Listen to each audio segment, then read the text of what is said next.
Entertain a second round. In my opinion, the only thing better than producing mass quantities of long-range precision fires, ideally with advanced energetics inside of them, is doing so in concert with our closest allies, particularly the Aussies and the Brits under AUKUS. As you know, autonomous attritable weapon systems and technologies are a key part not only of AUKUS, but the National Technology Industrial Base and many of our bilateral agreements. What needs to happen with our allies and partners to build out our magazine depth in this regard? And I'll just go, I don't know who, someone want to volunteer? I'll start with that we need to incentivize the working together of the scientists and engineers in not just the government, but in industry in the three AUKUS countries.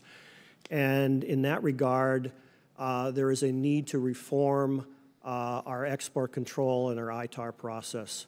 Right now, that process designed to protect technologies that unfortunately now are many generations old are keeping our best scientists and engineers from working together to solve these problems. And even to the point where Boeing Australia created a new loyal wingman drone that's ITAR free. Why? Because Australia itself wanted to have sovereign capability and the ability of not having to go every time they use that product to the State Department for approval on how to use it. So we have to reform our export controls to incentivize that structure.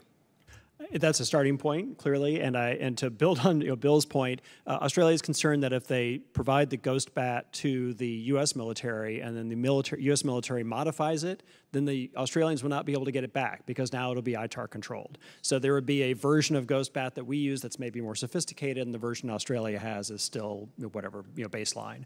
So that's a concern that they had that they raised to us when we were down there for the study we completed.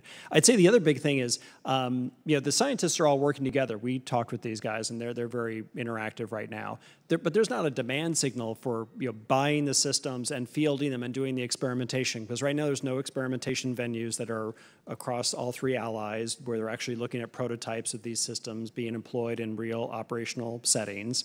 We need to create that and have a pretty rapid tempo of that. And then we've got to create a demand signal in terms of investment, whether it's the U.S. making the investment or all three countries making the investment that's going to draw these capabilities across the finish line into some useful operational form, or else industry is never going to start ramping up the production. Dr. Shar, any thoughts? These export control barriers are killing us. And the Ghost Bat example is a painful one. And we can't, the problem is we're not going to be able to get to the things we need to be doing, working jointly with them, developing concepts of operation, if we can't do the basics in terms of sharing the technology. Those are things at the starting line that are really holding us up.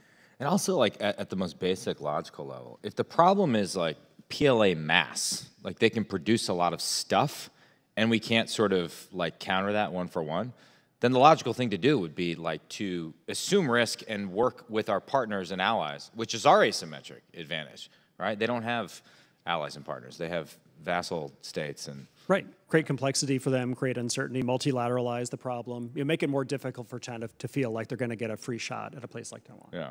But our allies are moving out.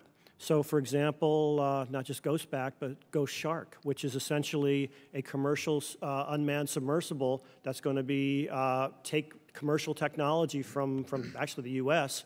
and the Australians are going to militarize it and try to flood the zone with a lot of autonomous undersea drones. That's huge. But the U.S. Navy should be working together with the Australian Navy on that concept and on those cheap, undersea attritable drones, so to speak. But we're not. So in the Navy's defense, they are working together on programs like that, and I think programs like Ghost Shark are a great example of how commercially derived technology can sort of circumvent these ITAR regulation limitations.